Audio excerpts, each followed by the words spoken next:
The chocolate gâteau sat in the icebox, untouched. She had acquired it herself. A quadruple chocolate fudge, the one I routinely beg her not to obtain because it messes with my digestion. But she wasn't grinning when she handed me the box. She simply stated, "Ahead of opening that, there's another thing." She placed a slender letter on top, white, crisp, official. "Don't mess with this, please," she appended, stepping back like she had just disarmed an explosive. I assumed maybe it was an emotional card, some deep epistle about how difficult things had lately been, how we could rebuild, maybe therapy, perhaps an avowal. Though inside were legal documents, the words, "Request for marital annulment," stared back at me, serene and unemotional. They seemed like they belonged to someone else's life. "I've already endorsed," she declared, gesturing at the last sheet. "All that remains is you. No cautioning, no disputes, no commemoration of errors. Simply done." She didn't shed a tear, nor did I. Instead, I asked, "Why today?" Her tone barely fractured when she responded, "Because it's the one date you'd bear in mind." She turned around and ambled down the corridor. No suitcase, no satchel, just her car keys and a handbag that looked awfully unfilled. The portal shut, and for an instant I surmised I had passed away. Not metaphorically. I mean, my dermis turned frigid. My auditory canals began buzzing. I was so still, even the domicile appeared perplexed.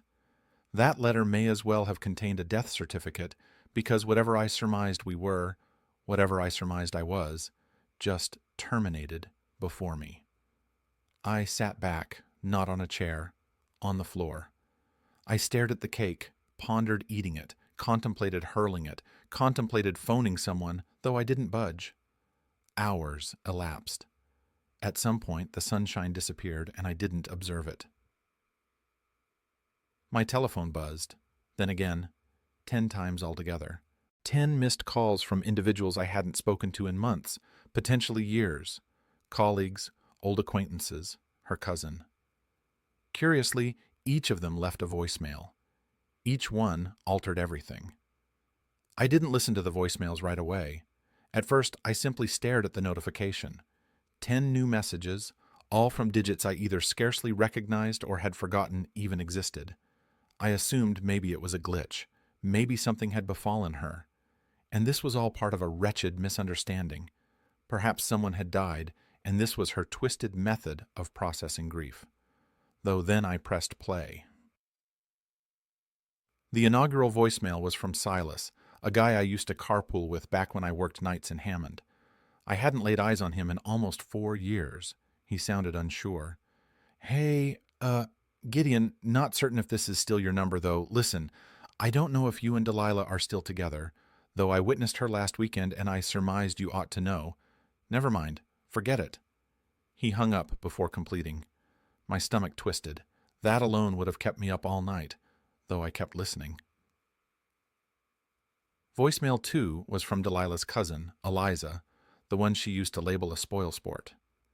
"Gideon, I didn't intend to get involved, though she's been prevaricating to you for months. You ought to check the hotel charges in the condo in Southport. If you still surmise the conference in Miami was real, I'm sorry, though it wasn't." I dropped the telephone. Not set it down. Dropped it. Southport. We didn't own any property there. We barely managed our mortgage as it was. The third message was shorter, simply a man's tone I didn't recognize. "She's not who you surmise she is, and she's not completed yet." Then a click. I played the rest of them on speaker, pacing around the kitchen like a wraith. The messages blurred into each other, faces from the past cautioning me about the present. Colleagues of hers, an old neighbor, even someone from her gym, a woman who scarcely knew me, though still had adequate conscience to state, "You merit to know what she's doing when you surmise she's in Pilates." Though the 10th message, that one paralyzed me. It was my brother's tone, Caleb.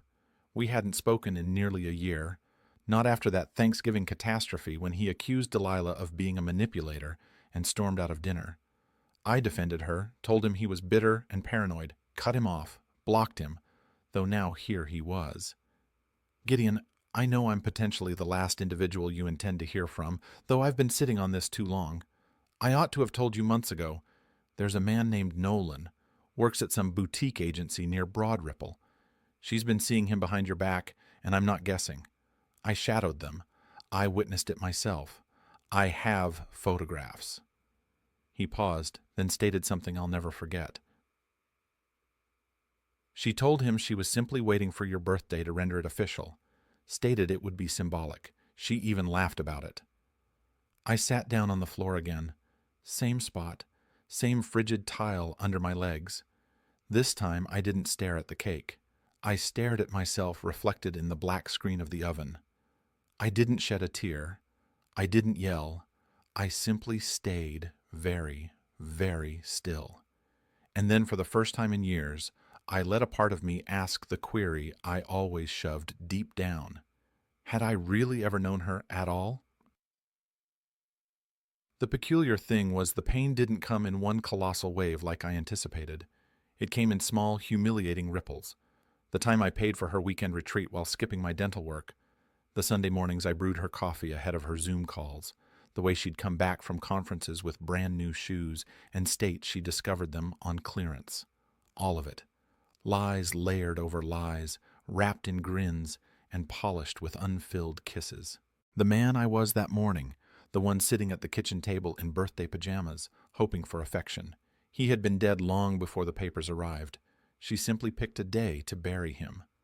Though the most peculiar thing, as I sat there, 10 voicemails burned into my memory. I didn't feel anger yet.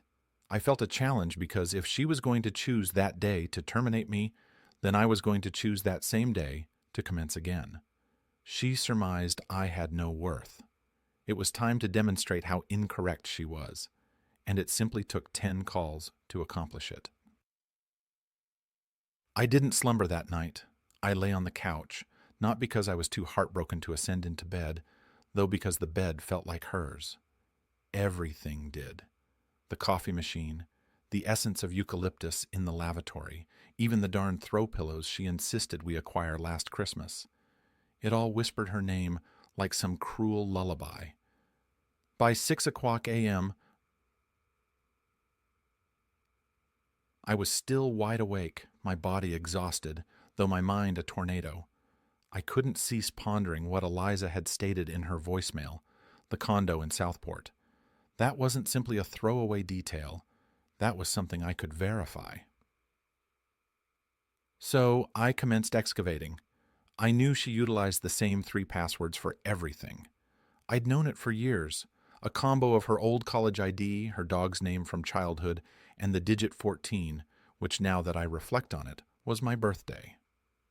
Within 15 minutes, I was in her Gmail. There were hundreds of unread emails, most of them promotions, client bookings, subscriptions, though I filtered by keywords. Southport lease, rental agreement, and there it was, a signed digital lease agreement from 4 months ago. She had listed herself and another occupant, Nolan S., not her brother, not a cousin, simply Nolan S. They were splitting the rent, $20,600 a month. The deposit was paid from our joint account. I felt like someone kicked me straight in the chest. Not because she was being unfaithful, I already knew that, though because she utilized my money to construct her new life with someone else before she even told me ours was over. I didn't scream. I didn't punch a wall. I simply sat there, stunned by the audacity, the frigid calculated timeline, the way she set this all up like it was a project plan. Her exit strategy had footnotes and calendar invites. I copied the lease to a USB stick. I wasn't certain why, part survival instinct, part something else I couldn't name yet. Then I phoned the landlord. I didn't anticipate him answering, though he did, groggy and potentially halfway through a donut. "Yeah," he mumbled. I introduced myself, told him I had some queries about the Southport condo. He hesitated. "Are you Nolan?" "No, I'm Gideon, Delilah's husband." Long silence. Then he exhaled like a man who knew this day was coming. "Ah, that explains a lot." He didn't provide me details. I could tell he was nervous, though he let one thing slip that altered everything. "They've already moved in, 2 weeks ago." That meant she moved in before the divorce papers. She was slumbering in that place, potentially next to him, while I was still bringing her lunch during her late work hours. I ended the call and sat back, heart pounding with something that wasn't quite rage. Not yet, though also wasn't sadness anymore. Then I did something I never imagined I'd do. I drove there. I don't know what I was hoping to discover: closure, proof, some grotesque sense of curiosity to witness the man she'd replaced me with. The building was clean, modern, way above what we could afford without stretching. They had a private garage, a rooftop deck. Not a trace of our life in sight. I parked across the street and waited. 20 minutes elapsed. Then I witnessed her. Delilah came out wearing sunglasses and a ponytail, dressed casually. No makeup, no heels, no pretense. She looked younger, lighter. She looked like someone who hadn't just ripped the soul out of a marriage. And behind her, barefoot, holding a to-go coffee tray, was a man, tall, shaggy hair, easy grin, Nolan-esque. They got into his car. He leaned over and kissed her on the cheek before starting the engine like it was the most natural thing in the world. I didn't follow. I couldn't. Instead, I sat there numb, witnessing them disappear together, like a scene from a movie I'd been edited out of. It was weird. I didn't detest her. Not yet. What I felt was worse. I felt replaceable. Like all those years meant nothing. Like I was simply a placeholder until the right man arrived. And for the first time, I began to wonder, was this really simply betrayal? Or had I been a character in someone else's story this entire time? And if so, who the get close was I outside of her? I ought to have gone domicile. Instead, I drove to the bank. I sat in the parking lot for a while, watching individuals move in and out like everything was normal, like someone's wife hadn't simply utilized her husband's money to rent a love nest. When I finally walked in, the manager recognized me. We'd opened our joint account there 10 years ago, back when we were simply starting out, optimistic, broke, dumb in love. I even remember Delilah joking that she'd simply stay married to me if I never overdraft more than twice a year. I ought to have known even then love for her was a contract with terms. I asked to go through our recent statements. I needed more than the lease. I needed the full picture, the numbers that would confirm the timeline, the quiet theft behind my back. There it was, 5 transfers each for exactly $2,000, all labeled as consulting fees, all to the same account. At first, I surmised it was business, though the account belonged to a man named Asher C. Brennan, not Nolan S., not a coworker, not anyone I'd ever heard of. I asked the manager if I could acquire a printout of simply those 5 transactions. She hesitated, stated she'd have to check with Delilah since it was a shared account, though I must have looked so defeated, so unfilled, she simply printed them without asking. I took the pages and left. Asher C. Brennan. The name ran loops in my head the whole drive domicile. When I got there, I searched it. At first, nothing. Then I appended Indianapolis to the query. Bingo! An art director freelance recently tagged in photographs from a private gallery opening, and in one of those pictures barely cropped out of the frame was Delilah's scarf. I knew it. I bought it for her birthday 2 years ago. I clicked on the photographer's profile and messaged him. I didn't even hesitate. Hey, random query. Do you know the guy in this photograph Asher trying to get in touch? He responded 20 minutes later. Yeah, I do his branding work. He's kind of a weird dude. You his agent or something? I told him I was his former accountant, which wasn't a total prevarication. I had definitely funded his lifestyle at this point. He gave me an email. I wasn't certain what I was going to state. I had no real plan, though I wrote something short and strange, like my entire life in that moment. Asher, we may have a woman in common. I don't intend to get close. I intend a conversation. He replied an hour later. What's her name? I sent back one word. Delilah.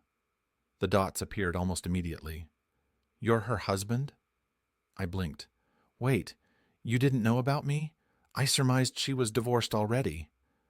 I sat there staring at that last message as the final puzzle piece twisted into place. She was playing him too. The Nolan situation wasn't a fluke. It wasn't even an isolated affair. This wasn't about her falling for someone else.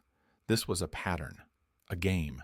She had multiple men, each surmising they were the center of her world, each of them potentially handing over money, time, pieces of themselves, and all of us fooled by the same grin, the same tone, the same expert choreography. Though then Asher messaged again. She told me she left you last fall. She stated you were controlling, emotionally unstable, that you screamed at her in public, that you threatened to ruin her career. None of that's true, is it? I didn't reply. I didn't need to defend myself to him. Instead, I simply sent one photograph, the divorce papers she'd given me on my birthday, still inside with the date clearly visible in the corner, May 14th. Then I wrote, she was still married to me 5 days ago. No response, not for an hour. Then, meet me tomorrow. If you're serious, I have something you need to see. I didn't know what that meant. I didn't know if it was a trap or a weird form of masculine bonding or some mutual humiliation session, but I stated yes because whatever this mess was, I was completed being the quiet fool in the corner. It was time someone turned the lights on in Delilah's house of mirrors.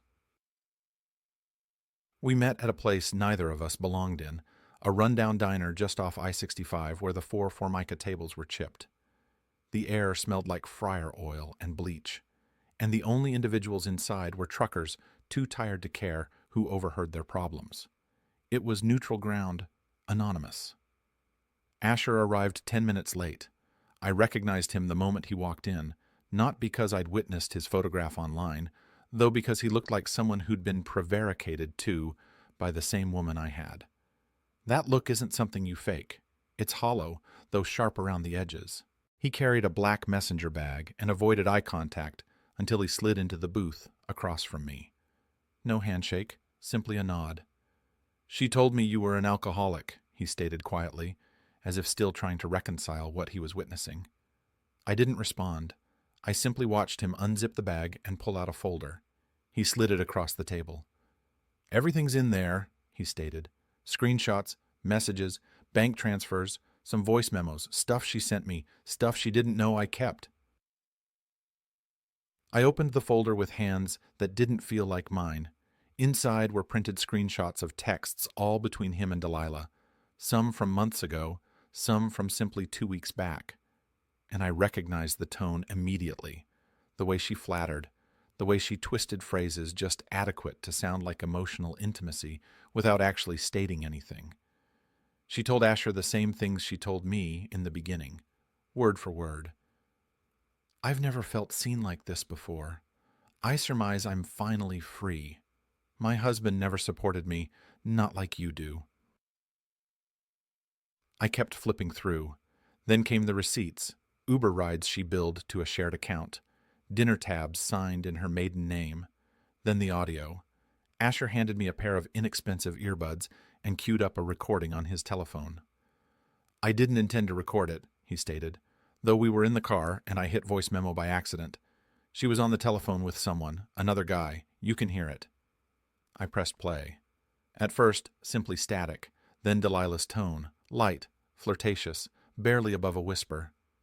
You don't have to worry about him. He's harmless, emotionally soft. He folds when I need him to. A pause. I'm still milking the shared account. He hasn't caught on yet. As soon as it's dry, I'll finish the papers. Then laughter.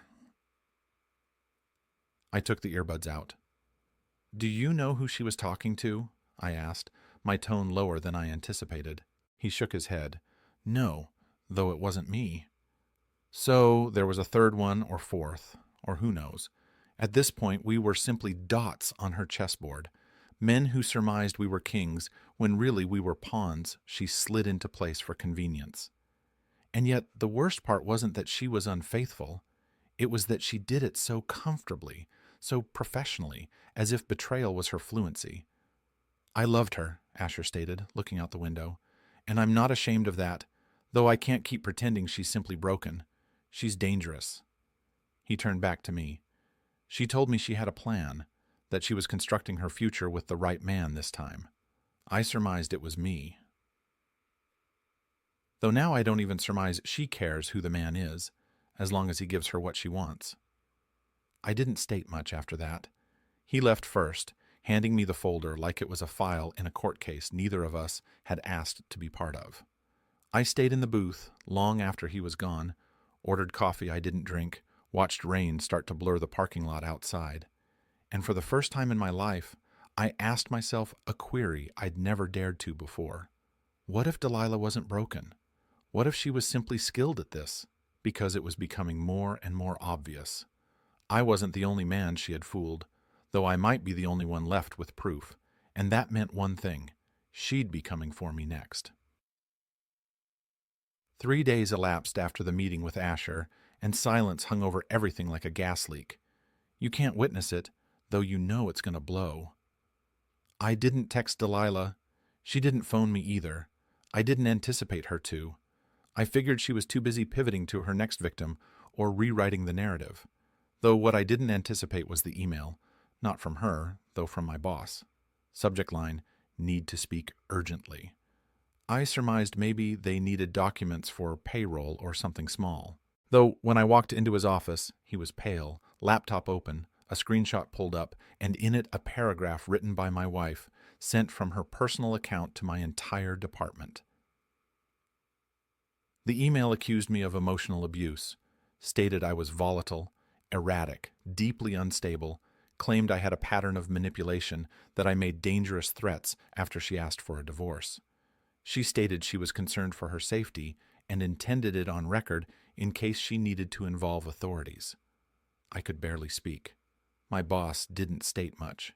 He simply looked at me with a mixture of worry and confusion, like he was trying to decide if I was who he surmised I was. "Gideon," he stated quietly, "do I need to be worried about this?" All I could do was shake my head.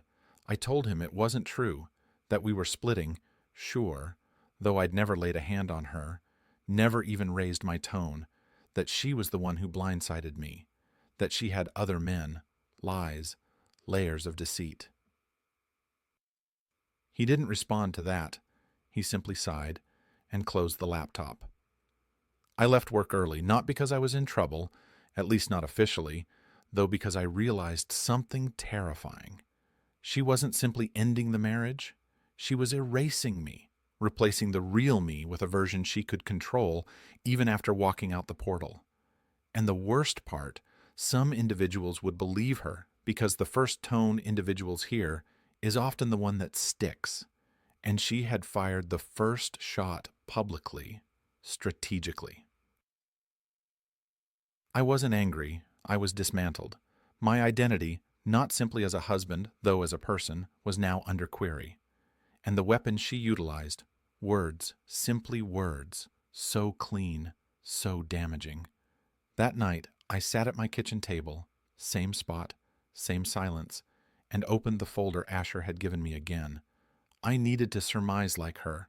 If she was laying groundwork, that meant she was afraid of me, of what I had.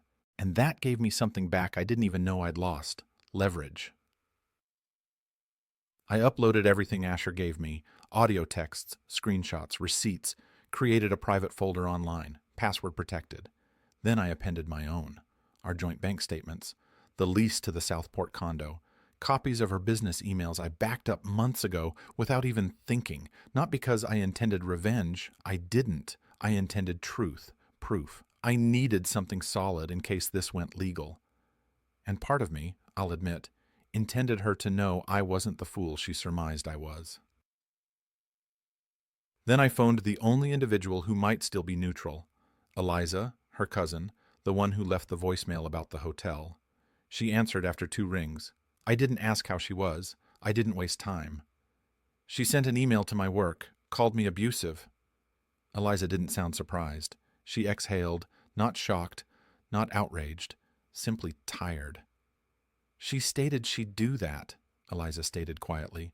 She told her mom you were going to smear her, so she had to get ahead of it. She thinks if she controls the version of you individuals hear, she wins. I felt my throat tighten. Why would she do this after everything? Eliza paused. Because if she's not the victim, she has to be the villain. And Delilah is not the kind of woman who survives being the villain. We were both silent for a while. Then I asked, "Did she ever love me?" Eliza's tone didn't fracture, though it turned to glass. "I surmise she loved how much you loved her, and when that wasn't adequate, she commenced collecting new hearts like trophies." I leaned back in the chair, staring at the ceiling, and let those words land.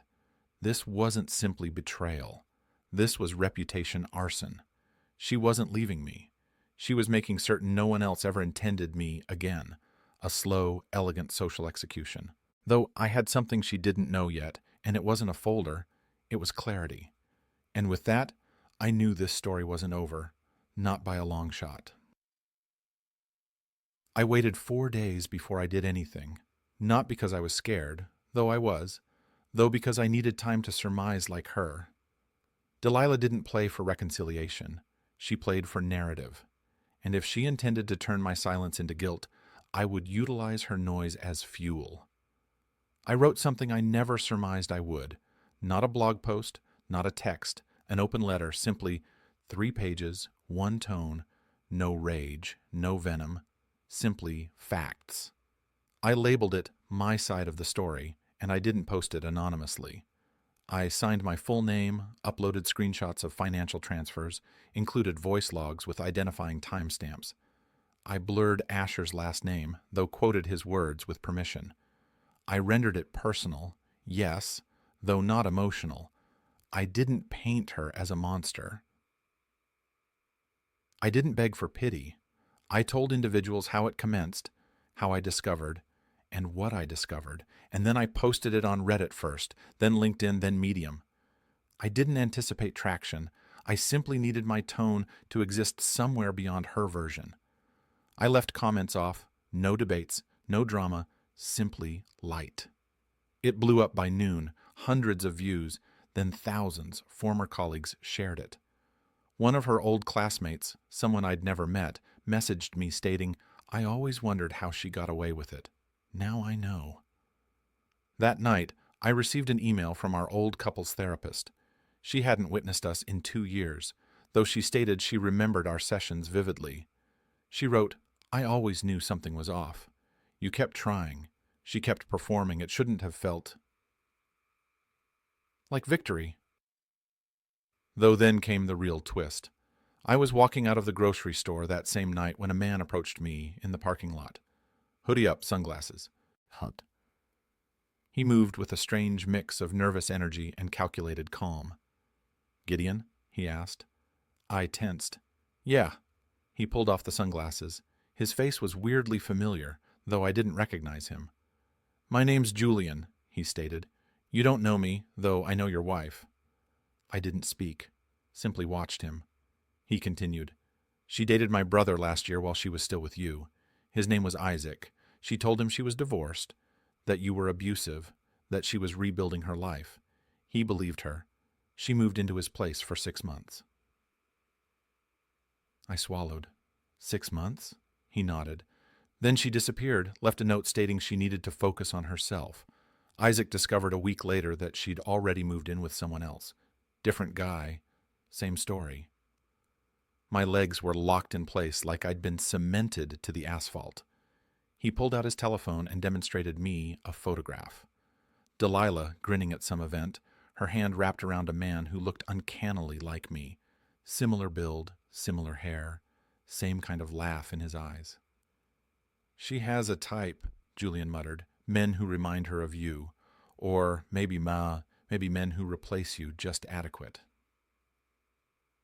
I stood there stunned. It wasn't simply the unfaithfulness, it was the precision, the replication. She was constructing versions of me elsewhere in other lives, other cities, other lies. Like she needed my face, though not my soul. And then Julian stated something that landed like a steel beam across the back of my neck. "She called him Gideon once by accident." My heart dropped. He looked me in the eye. "She's not trying to erase you. She's trying to recreate you over and over in someone easier to manipulate. I don't remember how I got domicile that night. I remember the wind through the window, the streetlights, though not the drive itself. My brain was somewhere else, stuck on that one haunting idea. What if she doesn't intend freedom? What if she simply intends to own a softer version of me again and again? When I got inside, my telephone buzzed, a private digit. I answered. Delilah's tone was calm, too calm. "You've had your fun," she stated. "Take it down." I didn't answer. She continued. "I have a lawyer now. Keep slandering me, and I'll make certain your name is buried in litigation for years. You'll lose everything. Your job, your insurance, your apartment. Is that what you intend?" Still, I didn't speak because in that moment I realized something. She wasn't phoning me because she was scared of losing her dignity. She was phoning because for the first time in her life, she was afraid of losing control. And control was all she'd ever truly loved. Her threat rang in my auditory canals all night, not because I believed she could ruin me, though because it proved how little she'd altered. When charm failed, she weaponized fear, and when fear wasn't adequate, she threatened to drag me through a war I never even intended to fight. Though by that morning, I wasn't afraid anymore. I had something she couldn't reach anymore: perspective. I took a walk through the neighborhood, the same streets where she and I once jogged, hand in hand, pretending we were better than we were, the same corner where she stated she intended kids, the same front porch where we sat one summer, promising we'd grow old together, lies wrapped in candlelight. I stopped in front of the mailbox, holding an envelope I'd been staring at all morning, the signed divorce papers. This time, I wasn't hesitating. I dropped them in and didn't look back. Later that day, I met with a lawyer, a good one, calm, focused. He reviewed everything I had, the folder, the financial proof, the recordings, and stated one sentence I'll never forget. "You're not in a fight. You're in a transition. Let me handle the fight." I left his office, feeling 20 pounds lighter. That same night, I received a text from Asher. She moved out of the Southport condo, no forwarding address, vanished again. Then Eliza phoned. She sounded relieved. "You ended it, didn't you?" "Yeah," I stated. "For real this time." And then she stated something that almost rendered me break. "Gideon, I hope you know none of this defines you. You were simply the only one strong adequate to stand still while she came undone." Weeks elapsed. The open letter stayed up. She never sued. She never apologized either. I didn't anticipate her to. She wasn't built for truth. She was built for exit strategies and illusion. Though I ceased waiting for closure from her because closure didn't come in a text or a confession. It came the day I stepped into my new apartment, a small place, nothing fancy, though mine, and unpacked the last box without thinking of her once. It came when I picked up the telephone and phoned my brother Caleb after everything, after the fight, after the silence, and all I stated was, "You were right." He didn't gloat. He simply stated, "You still got time to write a better chapter." And I believed him. It came when I commenced doing things I utilized to love before she asked me to tone them down: sketching, late-night walks, weird jazz playlists no one else understood. I even commenced therapy, not because I was broken, though because I intended to make certain I never gave my tone away again. And most surprisingly, it came in the form of a woman I met at a bookstore 2 months later. Her name's Willow. She didn't ask about my past on the first date. She didn't need a dramatic story. She simply grinned like I was someone worth knowing, not someone who needed fixing or proving. She liked that I was quiet, stated it rendered her feel safe, and for the first time in what felt like years, I believed someone meant that. So, here I am now, months later, no longer trying to win back something that was never real, no longer afraid of who believes what. And if you're reading this because someone left you in the dirt and dared to label it your grave, let me state this clearly. You are not the worst thing someone stated about you behind your back. You are not the story they're telling without your permission.